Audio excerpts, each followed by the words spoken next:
ಕರುನಾಡಿಗೆ ನಮಸ್ಕಾರ. ಕೆಸೆಟ್ 2025 ಈ ಪರೀಕ್ಷೆಯಲ್ಲಿ ನಿಮಗೆಲ್ಲರಿಗೂ ಯಶಸ್ಸು ಸಿಗಬೇಕೆಂಬ ಉದ್ದೇಶದಿಂದ ಪೇಪರ್ 1 ಬಗ್ಗೆ ನನಗೆ ತಿಳಿದಷ್ಟು ಮಾಹಿತಿಯನ್ನು ನಾನು ನಿಮ್ಮ ಜೊತೆಗೆ ಹಂಚಿಕೊಳ್ಳುತ್ತಿದ್ದೇನೆ. ದಯವಿಟ್ಟು ಬೋರ್ಡ್ ಮೇಲೆ ಬರೆದಂಥ ದಿ ಮೋಸ್ಟ್ ಇಂಪಾರ್ಟೆಂಟ್ ಕಾನ್ಸೆಪ್ಟ್ಗಳನ್ನು ನಿಮ್ಮ ನೋಟ್ಬುಕ್ದೊಳಗೆ ಬರೆದುಕೊಂಡು ಅದನ್ನು ದಿನನಿತ್ಯ ಓದಬೇಕು. ನಾನು ಎಷ್ಟು ಹೇಳ್ತೇನೆ ಅಷ್ಟನ್ನೇ ಬರ್ಕೊಂಡ್ಬಿಡಿ. Okay. Unit number 1 teaching aptitude, ಬೋಧನಾ ಸಾಮರ್ಥ್ಯ. ಇದರಲ್ಲಿ 100 ಕಾನ್ಸೆಪ್ಟ್ಗಳಿವೆ. ಆಲ್ರೆಡಿ 5 ಕಾನ್ಸೆಪ್ಟನ್ನು ಹೇಳಿದ್ದೇನೆ. ಇನ್ನು ಮುಂದಿನ ಕಾನ್ಸೆಪ್ಟ್ 6ನೇ ಕಾನ್ಸೆಪ್ಟ್ ಏನಿದೆ ನೋಡ್ರಿ. ಇದು ಒಂದು ಮಾಡೆಲ್ ಇದೆ. ಟೀಚಿಂಗ್ ಲರ್ನಿಂಗ್ ಪ್ರೊಸೆಸ್ದು ಒಂದು ಮಾಡೆಲ್. ಟೀಚಿಂಗ್ ಅಂದ್ರೆ ಬೋಧನೆ, ಲರ್ನಿಂಗ್ ಅಂದ್ರೆ ಕಲಿಕೆ. ಬೋಧನೆ ಮತ್ತು ಕಲಿಕೆಯ ಪ್ರಕ್ರಿಯೆಯ ಒಂದು ಮಾಡೆಲ್. ಯಾವ ರೀತಿ ಟೀಚಿಂಗ್ ಮತ್ತು ಲರ್ನಿಂಗ್ ಈ ಪ್ರೋಸೆಸ್ ನಡೆಯುತ್ತಿರುತ್ತದೆ. ಇದು ಒಂದು ಪ್ರಕಾರದ ಮಾಡೆಲ್. ಅನೇಕ ಮಾಡೆಲ್ ಇದೆ, ಅದರಲ್ಲಿ ಒಂದು ಪ್ರಕಾರ. Components fall under presage stage of presage processor product model. Processor product model of teaching learning. ಇದರಲ್ಲಿ ಯಾವ ಕಾಂಪೋನೆಂಟ್ಸ್ಗಳು ಇನ್ಕ್ಲೂಡ್ ಆಗಿವೆ? ಒಂದನೇದು ಕಂಟೆಂಟ್ ಅನಾಲಿಸಿಸ್, ಯಾವ ವಿಷಯವನ್ನು ನಾವು ಕಲಿಸುತ್ತೇವೆ ಅದನ್ನ ವಿಶ್ಲೇಷಣೆ ಮಾಡೋದು, ಅನಾಲಿಸಿಸ್ ಮಾಡೋದು. ಎರಡನೇದು ಲರ್ನಿಂಗ್ ಔಟ್ಕಮ್ ಪ್ಲಾನ್, ನಾವು ಯಾವ ವಿಷಯವನ್ನು ಮಕ್ಕಳಿಗೆ ಬೋಧನೆ ಮಾಡುತ್ತೇವೆ, ಕಲಿಸುತ್ತೇವೆ, ಆ ಘಟನೆಯನ್ನ ಆ ವಿಷಯವನ್ನು ವಿದ್ಯಾರ್ಥಿಗಳು ಕಲಿತ ನಂತರ ಅವರಲ್ಲಿ ಏನು ಬದಲಾವಣೆ ಆಗುತ್ತದೆ, ಔಟ್ಕಮ್ ಏನಿದೆ ಅದರ ಬಗ್ಗೆ ಪ್ಲಾನ್ ಮಾಡೋದು. ಆಮೇಲೆ ವಿದ್ಯಾರ್ಥಿಗಳಿಗೆ ಲರ್ನರ್ಸ್ ಮೋಟಿವೇಶನ್, ವಿದ್ಯಾರ್ಥಿಗಳು ಕಲಿಯಬೇಕು ಎಂಬ ಉದ್ದೇಶದಿಂದ ಅವರಿಗೆ ಪ್ರೇರಣೆಯನ್ನು ನೀಡುವುದು. ಈ ಮೂರು ಘಟಕಗಳು ಯಾವ ಪ್ರೊಸೆಸ್ದಲ್ಲಿ ಇರುತ್ತದೆಯೋ ಅದಕ್ಕೆ ಪ್ರೀಸೇಜ್ ಪ್ರೊಸೆಸರ್ ಅಂಡ್ ಪ್ರಾಡಕ್ಟ್ ಮಾಡೆಲ್ ಎಂದು ಕರೆಯುತ್ತಾರೆ. Teaching learning process model. ಏನ್ ಮಾಡಿದೆ? ನೆಕ್ಸ್ಟ್ ಎರಡನೇದು ಕೋನೇಟಿವ್ ಆಸ್ಪೆಕ್ಟ್ ಆಫ್ ಇವ್ಯಾಲ್ಯೂಯೇಷನ್ ಅಂದ್ರೆ ಮೌಲ್ಯಮಾಪನ ಮಾಡೋದು. ವಿದ್ಯಾರ್ಥಿಗಳಿಗೆ ಒಂದು ವಿಷಯವನ್ನು ಕಲಿಸಿದಾಗ ಆ ವಿಷಯವು ಆ ವಿದ್ಯಾರ್ಥಿಗೆ ಎಷ್ಟು ತಿಳಿದಿದೆ ಅನ್ನೋದನ್ನ ಚೆಕ್ ಮಾಡೋ ಸಲುವಾಗಿ. ಅಮ್ಮ ಮ್ಯಾಲ ಟ್ಯೂಬ್ಲೈಟ್ ಐತಿ, ತ್ರಾಸ ಮಾಡಬೇಡ ಪಾಠ ಹೇಳೋ ಟೈಮ್ದೊಳಗೆ. ವಿಷಯವನ್ನ ಮಕ್ಕಳಿಗೆ ಕಲಿಸಿದಾಗ, ವಿದ್ಯಾರ್ಥಿಗಳಿಗೆ ಕಲಿಸಿದಾಗ ಆತನಿಗೆ ಆ ವಿಷಯ ಎಷ್ಟು ತಿಳಿದಿದೆ ಎಂದು ತಿಳಿದುಕೊಳ್ಳುವ ಸಲುವಾಗಿ ನಾವು ಒಂದು ಟೆಸ್ಟ್ ಅನ್ನು ತೆಗೆದುಕೊಳ್ಳುತ್ತೇವೆ. ನಾವೊಂದು ಅವ್ರಿಗೆ ಎಷ್ಟು ತಿಳಿದಿದೆಯೋ ಇಲ್ಲೋ ಅನ್ನೋದನ್ನ ನೋಡುವ ಸಲುವಾಗಿ ಏನು ಕೆಲಸ ಮಾಡುತ್ತೇವೆಯೋ ಆ ಕೆಲಸಕ್ಕೆ ನಾವು ಇವ್ಯಾಲ್ಯೂಯೇಷನ್ ಎಂದು ಕರೆಯುತ್ತೇವೆ. ಹಾಗಾದ್ರೆ ಈ ಇವ್ಯಾಲ್ಯೂಯೇಷನ್ ಟೆಕ್ನಿಕ್, ಈ conative aspect of evaluation technique includes conative aspect of evaluation. ಇದು ಏನು ಒಳಗೊಂಡಿದೆ ಅಂದ್ರೆ ಇದು ಸ್ಟಿಮ್ಯುಲೇಷನ್ ಒಳಗೊಂಡಿದೆ, ಉತ್ತೇಜನ. ನಾವು ಉತ್ತೇಜನ ನೀಡಿದಾಗ ಆ ವಿದ್ಯಾರ್ಥಿಯು ಎಷ್ಟು ಕಲಿತಿದ್ದಾನೆ, ಕಲಿತಿಲ್ಲೋ ಎಂಬುದನ್ನು ಅರ್ಥ ಮಾಡಿಕೊಳ್ಳಲು ಸಹಾಯವಾಗುತ್ತದೆ. ಇದು ಹೇಗೆ ಲೈನ್ ಅದ ಹಾಗೆ ಕರೆಕ್ಟಾಗಿ ತಿಳ್ಕೊಡ್ರಿ. ಈಗ OL ಓರಿಯೆಂಟಲ್ ಲರ್ನಿಂಗ್ ಅಂದ್ರೆ ಅಧ್ಯಯನ ಮಾಡು, ವಿಷಯವನ್ನ ತಿಳಿದುಕೊಳ್ಳು. ಈಗ ಓರಿಯೆಂಟಲ್ ಲರ್ನಿಂಗ್ ಎಂದರೆ ಯುರೋಪ್ ಖಂಡದೊಳಗ, ಯುರೋಪ್ ಅಂದ್ರೆ ಈಗ ನಾವು ವರ್ಲ್ಡ್ ನಕಾಶೆ ನೋಡಿದೀವಿ ಅಂತಂದ್ರೆ ಏನಾಗ್ತದೆ ರೀ? ಇಲ್ಲಿ ಅಮೇರಿಕಾ, ಇಲ್ಲಿ ಸೌತ್ ಅಮೇರಿಕಾ, ಇಲ್ಲೆಲ್ಲ ಯುರೋಪ, ಇಲ್ಲಿ ಸೌತ್ ಆಫ್ರಿಕಾ, ಇಲ್ಲಿ ಆಫ್ರಿಕಾ ಖಂಡ, ಎಸ್ ವೆರಿ ಗುಡ್. ಏಷ್ಯಾದಾಗ ನಾವು ಇರ್ತೇವೆ, ಆಸ್ಟ್ರೇಲಿಯಾ. ಓಕೆ. ಇನ್ನ ಇಂಗ್ಲೆಂಡ್, ಇಲ್ಲೇನು ಯುರೋಪ್ ಕಾಂಟಿನೆಂಟ್ ಐತಲ್ಲ, ಯುರೋಪ್ ಖಂಡದೊಳಗೆ ಜನರು ಭಾರತದ ಬಗ್ಗೆ ಅಭ್ಯಾಸ ಮಾಡಬೇಕಾದ್ರೆ, ಚೀನಾದ ಬಗ್ಗೆ ಅಭ್ಯಾಸ ಮಾಡಬೇಕಾದ್ರೆ, ಜಪಾನದ ಬಗ್ಗೆ ಅಭ್ಯಾಸ ಮಾಡಬೇಕಾದ್ರೆ, ಇಲ್ಲಿದು ವಿಷಯ ಇಸ್ಟರ್ನ್ ವಿಷಯಗಳನ್ನು ತಿಳಿದುಕೊಳ್ಳುವ ಸಲುವಾಗಿ ಅಧ್ಯಯನ ಮಾಡುತ್ತಿದ್ದರೆ ಅದಕ್ಕೆ ಓರಿಯೆಂಟಲ್ ಲರ್ನಿಂಗ್ ಎಂದು ಕರೆಯುತ್ತಾರೆ. Oriental studies of near eastern and far eastern societies and culture and language and people, history, archaeology. ಪೂರ್ವಾತ್ಯ ರಾಷ್ಟ್ರಗಳ ಜನರ ಬಗ್ಗೆ, ಪೂರ್ವಾತ್ಯ ರಾಷ್ಟ್ರಗಳ, ಹಾ ಎಸ್ ವೆರಿ ಗುಡ್.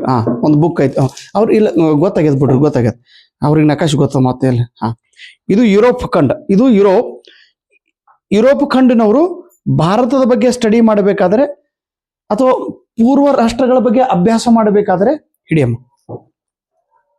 ಪೂರ್ವ ರಾಷ್ಟ್ರಗಳ ಅಂದ್ರೆ ಭಾರತ, ಚೀನಾ, ಶಾಂತಕೊಂಡು ಸ್ವಲ್ಪ ನಂಗೆ ತ್ರಾಸ ಮಾಡಬೇಡ. ಭಾರತ, ಅಫ್ಘಾನಿಸ್ತಾನ್, ಪಾಕಿಸ್ತಾನ್, ಶ್ರೀಲಂಕಾ, ಜಪಾನ್, ಈ ಪೂರ್ವಾತ್ಯ ರಾಷ್ಟ್ರಗಳ ಬಗ್ಗೆ ಅಭ್ಯಾಸ ಮಾಡುವ ಸಲುವಾಗಿ ಇಲ್ಲಿಯ ಸಂಸ್ಕೃತಿ, ಪೂರ್ವಾತ್ಯ ರಾಷ್ಟ್ರಗಳ ಸಂಸ್ಕೃತಿ, ಪೂರ್ವಾತ್ಯ ರಾಷ್ಟ್ರಗಳ ಭಾಷೆ, ಪೂರ್ವಾತ್ಯ ರಾಷ್ಟ್ರಗಳ ಕಲೆ, ಪೂರ್ವಾತ್ಯ ರಾಷ್ಟ್ರಗಳ ಇತಿಹಾಸ, ಪೂರ್ವಾತ್ಯ ರಾಷ್ಟ್ರಗಳ ಐತಿಹಾಸಿಕ ಘಟನಾವಳಿಗಳ ಬಗ್ಗೆ ಅಭ್ಯಾಸ ಮಾಡುತ್ತಿದ್ದಾರೆ, ಅಧ್ಯಯನ ಮಾಡುತ್ತಿದ್ದಾರೆ. ಅದಕ್ಕೆ ಓರಿಯೆಂಟಲ್ ಲರ್ನಿಂಗ್ ಎಂದು ಕರೆಯುತ್ತಾರೆ. ನಾವು NEP 2020 ಪ್ರಕಾರ, ನ್ಯಾಷನಲ್ ಎಜುಕೇಶನ್ ಪಾಲಿಸಿ 2020 ಪ್ರಕಾರ ಇದು ಏನು ಹೇಳುತ್ತದೆ? ಇದೊಂದು ರಿಕಮೆಂಡ್ ಮಾಡಿದೆ ಏನಂತೇಳಿ, increase the gross enrolment ratio in higher education including vocational education in 2018 to the expected said gross enrolment ratio in 2035. Higher ಎಜುಕೇಶನ್ದಲ್ಲಿ ವಿದ್ಯಾರ್ಥಿಗಳ ಪ್ರಮಾಣ ಎಷ್ಟರ ಮಟ್ಟಿಗೆ ನಾವು ಹೆಚ್ಚಿಸೋದೈತಿ, ಎಷ್ಟು ವಿದ್ಯಾರ್ಥಿಗಳು ಅಡ್ಮಿಷನ್ ತಗೋಬೇಕು ಹೈಯರ್ ಎಜುಕೇಶನ್ದೊಳಗೆ. ಈಗ 2018ರಲ್ಲಿ 26% ಇದೆ. ಇದನ್ನ 50%ವರೆಗೆ ವಿದ್ಯಾರ್ಥಿಗಳ ಎನ್ರೋಲ್ಮೆಂಟ್ ಅನ್ನ ಹೆಚ್ಚಿಸುವುದಿದೆ. ಎಲ್ಲಿವರೆಗೆ? 2035 ವರೆಗೆ, 2035 please remember it. Discussion method ಅಂದ್ರೆ ಚರ್ಚಾ ಪದ್ಧತಿ. ವಿಷಯವನ್ನು ನಾವು ಪಾಠ ಬೋಧನೆ ಮಾಡುವಾಗ ವಿದ್ಯಾರ್ಥಿಗಳಿಗೆ ನಾವು ಏನ್ ಮಾಡೋದು? ಕರೆಸಿ ಒಂದು ವಿಷಯದ ಬಗ್ಗೆ ಚರ್ಚೆ ಮಾಡೋದು. ಚರ್ಚೆ ಅಂದ್ರೆ ಡಿಸ್ಕಷನ್. ಸರ್ ಒಂದು ಹೇಳ್ತಿರ್ತಾರೆ, ಮೇಡಮ್ ಒಂದು ಹೇಳೋರು, ನೀವು ಒಂದು ಹೇಳೋರು. ಅಮ್ಮ ನೀನು ಹೊಡೆದ್ರಿ ಮಸಡಿ ಮೇಲೆ ಹೊಡಿತೋಳಿ ಈಗ ನಾನು ನಿನಗ.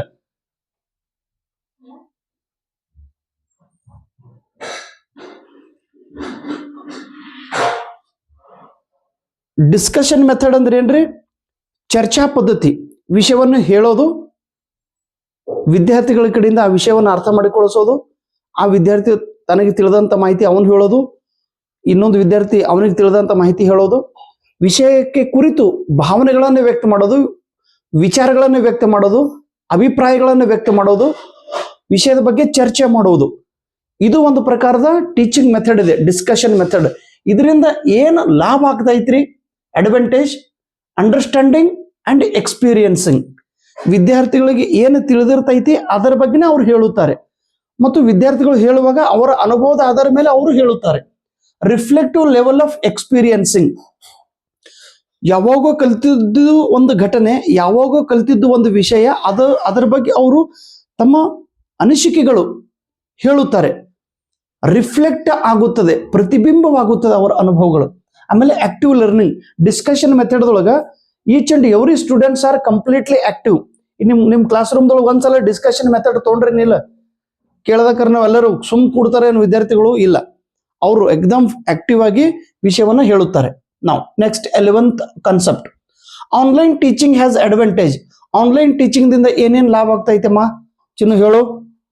Use of multimedia system. Online teaching, ಈಗ ಮನೆಯೊಳಗೆ ಕೂತು ವಿದ್ಯಾರ್ಥಿಗಳು ಅಭ್ಯಾಸ ಮಾಡುತ್ತಿರುತ್ತಾರೆ. ಈಗ ನೀವೆಲ್ಲರೂ ನಿಮ್ಮ ಮನೆಯೊಳಗೆ ಕೂತು ನಾನು ಹೇಳೋ ಮಾಹಿತಿಯನ್ನ ಕೇಳುತ್ತಿದ್ದೀರಿ. ಆನ್ಲೈನ್ ಟೀಚಿಂಗ್ ಇದರಿಂದ ಏನಾಗ್ತದೆ? Use of multimedia system. ನಾನು ಮಲ್ಟಿಮೀಡಿಯಾ ಸಿಸ್ಟಮ್ ಅನ್ನು ಯೂಸ್ ಮಾಡಿ ನಿಮಗೆ ಕಲಿಸುತ್ತಿದ್ದೇನೆ. ಇಲ್ಲಿ ಮೈಕ್ರೋಫೋನ್ ಇದೆ, ಅಲ್ಲೊಂದು ಮೊಬೈಲ್ ಇದೆ, ಸ್ಟ್ಯಾಂಡ್ ಇದೆ, ಇಂಟರ್ನೆಟ್ ಕನೆಕ್ಷನ್ ಇದೆ. ಇವೆಲ್ಲ ಮಲ್ಟಿಮೀಡಿಯಾ, ಇವುಗಳನ್ನು ಯೂಸ್ ಮಾಡಿ ನಾನು ಪಾಠ ಹೇಳುತ್ತಿದ್ದೇನೆ. ನೀವು ಕೂಡ ನಿಮ್ಮ ಮನೆಯೊಳಗೆ ಇಯರ್ಫೋನ್ ಹಾಕಿ ಅಥವಾ ಹೆಡ್ಫೋನ್ ಹಾಕಿ ನಿಮ್ಮ ಮೊಬೈಲ್ ಮುಂದಿಟ್ಟುಕೊಂಡು ಆ ವಿಷಯವನ್ನು ಕಲಿಯುತ್ತೀವಿ. Use of multimedia system. Well structuring of teaching. ನಾನು ಪಾಠ ಬೋಧನೆ ಮಾಡುವಾಗ ಸಿಸ್ಟಮೆಟಿಕ್ ಆಗಿ ತಯಾರು ಮಾಡಿನೇ ನಿಮಗೆ ಪಾಠ ಹೇಳುತ್ತಿರುತ್ತೇನೆ, ಅಥವಾ ವಿಷಯವನ್ನು ಎಕ್ಸ್ಪ್ಲೇನ್ ಮಾಡಿ ಹೇಳುತ್ತೇನೆ, ಅಥವಾ ಸಿಸ್ಟಮೆಟಿಕ್ ಆಗಿ ಬೋರ್ಡ್ ಮೇಲೆ ಬರೆದು ನಿಮಗೆ ಹೇಳುತ್ತೇನೆ. ಏನು ಹೇಳೋದೈತಿ, ಎಷ್ಟು ಹೇಳೋದಿದೆ, ಎಷ್ಟು ಮಿನಿಟ್ದೊಳಗೆ ಹೇಳೋದಿದೆ, ಹೇಳುವಾಗ ಯಾವ ಎಕ್ಸಾಂಪಲ್ ಅನ್ನು ಹೇಳಬೇಕು ಅನ್ನೋದನ್ನ ಸ್ಟಡಿ ಮಾಡಿ. Well structured of teaching. ಆಮೇಲೆ objective based teaching. Online teaching ಅಂದ್ರೆ ಸುಮ್ಮನೆ ಇರೋಂಗಿಲ್ಲ, ಒಂದು ಉದ್ದೇಶ ಇಟ್ಕೊಂಡು ನಾವು ಪಾಠ ಬೋಧನೆ ಮಾಡುತ್ತೇವೆ. ಈಗ ನನ್ನ ಉದ್ದೇಶ ಏನೈತ್ರಿ, ನಾನು ಒಂದು ಕಾನ್ಸೆಪ್ಟನ್ನು ಟೀಚಿಂಗ್ ಕೆಸೆಟ್ NET ನೆಟ್ ಬಗ್ಗೆ ವಿಷಯವನ್ನು ಹೇಳಿದಾಗ ನಿಮಗೆ ಅದರ ಬಗ್ಗೆ ಅರ್ಥ ಆಗಬೇಕು, ಅದರ ಬಗ್ಗೆ ಅರಿವು ಆಗಬೇಕು, ಅದರ ಬಗ್ಗೆ ಜಾಗೃತಿ ಉಂಟಾಗಬೇಕು, ನಿಮ್ಮ ಹತ್ರ ಕಾನ್ಫಿಡೆನ್ಸ್ ಬೆಳಿಬೇಕು, ನೀವು ಕೆಸೆಟ್ ಎಕ್ಸಾಮ್ ಬರೀಬೇಕು, ಆ ಪರೀಕ್ಷೆಯಲ್ಲಿ ನಿಮಗೆ ಯಶಸ್ಸು ಸಿಗಬೇಕು. ಯಶಸ್ಸು ಸಿಕ್ಕಾಗ ನಿಮಗೆ ಎಲ್ಲಾದರೂ ಕಾಲೇಜದೊಳಗೆ ಯೂನಿವರ್ಸಿಟಿ ಒಳಗೆ ಅಸಿಸ್ಟೆಂಟ್ ಪ್ರೊಫೆಸರ್ ಹುದ್ದೆಯ ನೌಕರಿ ಸಿಗಬೇಕು ಎಂಬ ಉದ್ದೇಶ ಇಟ್ಕೊಂಡು ನಾನು ಆನ್ಲೈನ್ ಟೀಚಿಂಗ್ ಅನ್ನು ಮಾಡುತ್ತಿದ್ದೇನೆ. ಉದ್ದೇಶಗಳು. ಆಮೇಲೆ ಸ್ಕಿನ್ನರ್ ಅನ್ನೋ ಒಬ್ಬ ವ್ಯಕ್ತಿ ಅದನ್ನ, ಇವರು ಟೀಚಿಂಗ್ ಬಗ್ಗೆ ಒಂದು ಡೆಫಿನೇಷನ್ ಅನ್ನ ಹೇಳಿದ್ದಾರೆ. Please remember his definition. ಪರೀಕ್ಷೆದೊಳಗೆ ಪ್ರಶ್ನೆ ಕೇಳುತ್ತಾರೆ. ಬೋಧನೆಯ ಬಗ್ಗೆ ಸ್ಕಿನ್ನರ್ ಅವರು ಹೇಳಿದ ಡೆಫಿನೇಷನ್ ಯಾವುದು? Teaching is an arrangement of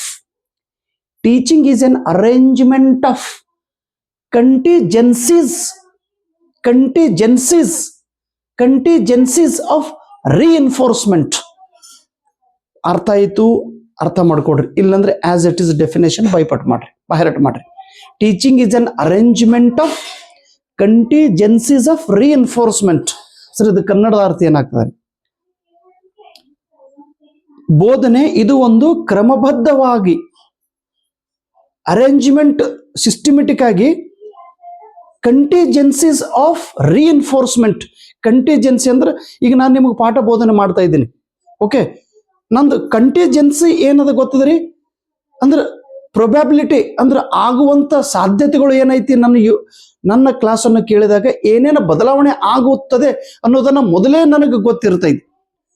ನಿಮ್ಮ ಹತ್ರ ಕಾನ್ಫಿಡೆನ್ಸ್ ಬರುತ್ತದೆ, ವಿಷಯ ಜ್ಞಾನ ತಿಳಿಯುತ್ತದೆ, ಇದು ಎಷ್ಟು ಸಿಂಪಲ್ ಇದೆ ಅನ್ನೋದನ್ನ ನಿಮ್ಗೆ ಅರ್ಥವಾಗುತ್ತದೆ. ವಿಷಯ ಜ್ಞಾನ ತಿಳಿದಾಗ ಇನ್ನೂ ಇಂಟೆಲಿಜೆನ್ಸ್ ಪ್ರಮಾಣ ಹೆಚ್ಚಾಗುತ್ತದೆ. ಇದರ ಬೆನಿಫಿಟ್ ನಿಮಗೆ ಎಕ್ಸಾಮ್ದಲ್ಲಿ ಆಗುತ್ತದೆ. ಕಂಟಿಜೆನ್ಸಿ ಮುಂದೆ ನಡೆಯುವ ಘಟನಾವಳಿಗಳು ಯಾವುವು ಅನ್ನೋದು ನನಗೆ ಟೀಚಿಂಗ್ ಮಾಡುವಾಗ ಗೊತ್ತಾಗುತ್ತದೆ. ಅದನ್ನ ರೀಇನ್ಫೋರ್ಸ್ಮೆಂಟ್ ಆಗಿ ನಾವು ಹೇಳೋದು. ರೀಇನ್ಫೋರ್ಸ್ಮೆಂಟ್ ಅಂದ್ರೆ ಬಲವರ್ಧನೆ ಇಟ್ಕೊಂಡು ಒತ್ತಿ ಒತ್ತಿ ಒತ್ತಿ ಹೇಳೋದು. ಟೀಚಿಂಗ್ ಮಾಡುವಾಗ ಶಿಕ್ಷಕರು ಒಂದು ಘಟನೆಯ ಬಗ್ಗೆ, ಒಂದು ವಿಷಯದ ಬಗ್ಗೆ ಒತ್ತಿ ಒತ್ತಿ ಹೇಳುತ್ತಿರುತ್ತಾರೆ, ಫೋಕಸ್ ಮಾಡಿ ಹೇಳುತ್ತಾರೆ, ರಿಪೀಟ್ ಹೇಳುತ್ತಾರೆ. ಯಾಕೆ ಹೇಳುತ್ತಾರೆ? ಆ ವಿಷಯ ಮಕ್ಕಳಿಗೆ ತಿಳಿಬೇಕು, ಮಕ್ಕಳ ಹತ್ರ ಬದಲಾವಣೆ ಆಗಬೇಕು, ಮಕ್ಕಳ ಹತ್ರ ಜ್ಞಾನ ಬೆಳಿಬೇಕು ಅನ್ನೋದು ಉದ್ದೇಶ. Contingency, please remember. ಆಮೇಲೆ ರಿಫ್ಲೆಕ್ಟಿವ್ ಪ್ರಾಕ್ಟೀಸ್ ಆಫ್ ಟೀಚಿಂಗ್ ಎಂದರೆ ಏನು? Reflective practice of teaching. Reflective ಇದರ ಅರ್ಥ ಏನ್ರಿ? ರಿಫ್ಲೆಕ್ಟ್ ಅಂದ್ರೆ ಪ್ರತಿಬಿಂಬ ಮಾಡೋದು, ವ್ಯಕ್ತವಾಗುವುದು. Reflective practice of teaching. ಇಲ್ಲಿ ನಾನು ನಿಮಗೆ ಟೀಚಿಂಗ್ ಮಾಡ್ತಾ ಇರ್ತೀನಿ, ಓಕೆ. ಟೀಚಿಂಗ್ ಮಾಡುವಾಗ ಏನ್ ಟೀಚಿಂಗ್ ಮಾಡಬೇಕು, ಯಾವ ವಿಷಯದ ಬಗ್ಗೆ ಹೇಳಬೇಕು ಅನ್ನೋದನ್ನು ನಾನು ಇಲ್ಲಿ ಬಂದು ನಿಮ್ಮ ಎದುರಿಗೆ ಪ್ರಕಟ ಮಾಡುತ್ತೇನೆ. ಪ್ರಕಟ ಮಾಡುವಾಗ ನಾನು ಏನೇನು ಕೆಲಸ ಮಾಡುತ್ತೇನೆ ಅಂದ್ರೆ ಪ್ಲಾನಿಂಗ್ ಮಾಡುತ್ತಿರುತ್ತೇನೆ. ನಾನು ನಿಮ್ಮ ಎದುರಿಗೆ ಬರೋಕ್ಕಿಂತ ಮುಂಚೆ ಪ್ಲಾನ್ ಮಾಡಿರುತ್ತೇನೆ. ಯಾವ ಪಾಯಿಂಟ್ಸ್ ಅನ್ನ ಬೋರ್ಡ್ ಮೇಲೆ ಬರೀಬೇಕು, ಎಷ್ಟು ಹೇಳಬೇಕು, ಯಾರಿಗೆ ಹೇಳಬೇಕು, ಯಾವಾಗ ಹೇಳಬೇಕು, ಪ್ಲಾನಿಂಗ್. ಆಮೇಲೆ ಟ್ರಾನ್ಸ್ ಆಕ್ಟಿಂಗ್. ನನ್ನ ಹತ್ರ ಇರುವ ಕಂಟೆಂಟ್ ಅನ್ನ ನಿಮಗೆ ಕೊಡುತ್ತಿದ್ದೇನೆ, ನನ್ನ ಹತ್ರ ಇರುವ ಇನ್ಫಾರ್ಮೇಶನ್ ನಿಮಗೆ ಟ್ರಾನ್ಸ್ಫಾರ್ಮ್ ಮಾಡುತ್ತಿರುತ್ತೇನೆ, ನಮ್ಮ ಹತ್ರ ಇರುವ ವಿಷಯವನ್ನ ನಿಮಗೆ ತಿಳಿಸಿ ಹೇಳುತ್ತಿರುತ್ತೇನೆ. ಟ್ರಾನ್ಸ್ ಆಕ್ಟಿಂಗ್ ಅಂಡ್ ಅಸೆಸ್ಸಿಂಗ್. ನಾನು ಪಾಠ ಬೋಧನೆ ಮಾಡಿದಾಗ ನಿಮ್ಗೆ ಎಷ್ಟು ತಿಳಿದೈತಿ ಅನ್ನೋದ್ರ ಬಗ್ಗೆ ಟೆಸ್ಟ್ ಅನ್ನು ತೆಗೆದುಕೊಳ್ಳುತ್ತೇನೆ. ಅಸೆಸ್ಸಿಂಗ್. ಇದಕ್ಕೆ ರಿಫ್ಲೆಕ್ಟಿವ್ ಪ್ರಾಕ್ಟೀಸ್ ಆಫ್ ಟೀಚಿಂಗ್ ಎಂದು ಕರೆಯುತ್ತಾರೆ. Thank you so much. ನಮಸ್ಕಾರ.